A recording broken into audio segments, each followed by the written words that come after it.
Hello guys, আমি Deep and welcome back to my channel Deep exclusive. So এখন আমি এই ভিডিওর মধ্যে বেসিক্যালি কথা বলবো তিনটে সিনেমার বক্স অফিস কালেকশনকে নিয়ে। অথইয়ের প্রথম সপ্তাহের ন্যাশনাল প্লেক্সের কালেকশনস কিন্তু মোটামুটি এসে গেছে এবং এর মধ্যে সিঙ্গেল স্ক্রিন বা এই সমস্ত কিছু কিন্তু ইনক্লুডেড নেই। শুধুমাত্র পিভিআর বলবো, আইনক্স, সিনেপলিশ এই সমস্ত জায়গায় কেমন বিজনেস করেছে অথই প্রথম সপ্তাহে।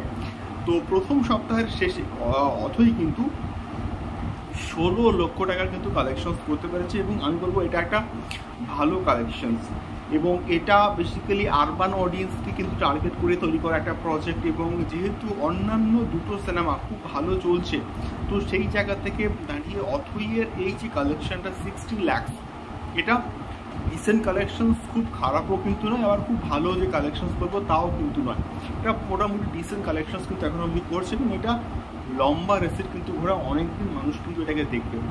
দ্বিতীয়ত আমি যদি আসি অযোগ্যর ক্ষেত্রে, তো অযোগ্য সেকেন্ড উইকে কিন্তু মানে কালেকশনস করতে পেরেছে মাল্টিপ্লেক্স চেন থেকে প্রায় 28 lakhs এবং প্রথম সপ্তাহ এবং দ্বিতীয় সপ্তাহ মিলে অযোগ্য কিন্তু কালেকশনস করেছে প্রায় 62 lakhs এবং এটা ভালো কালেকশনস।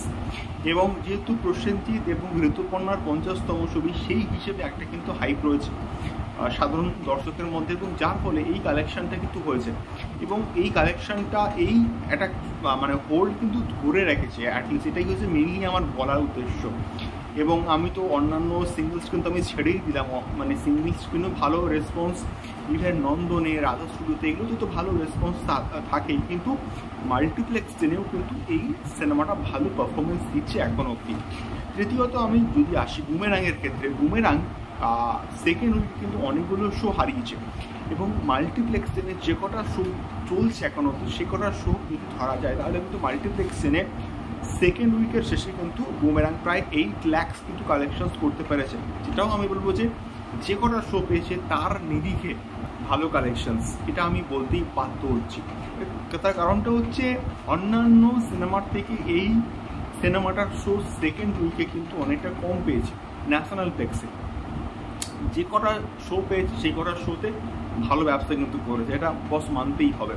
তো সব মিলিয়ে তিনটে সিনেমায় কিন্তু বর্তমানে ভালো একটা ব্যবসা করছে এবং বুমেরাং তো অবশ্যই সিঙ্গেল স্ক্রিন কাঁপাচ্ছে এবং সিঙ্গেল স্ক্রিন থেকে ব্যাপক একটা কিন্তু আমরা রেসপন্স পাচ্ছি অডিয়েন্সের কাছ থেকে। তো এটাই ছিল মেনলি তিনটে সিনেমার সেকেন্ড উইকের এবং অথইয়ের ফার্স্ট উইকের ন্যাশনাল প্লেক্সের কালেকশনস। তোমাদের কি মতামত অবশ্যই কিন্তু কমেন্ট করে শেয়ার করতে পারো। দেখা হচ্ছে পরবর্তী ভিডিওতে। টাটা।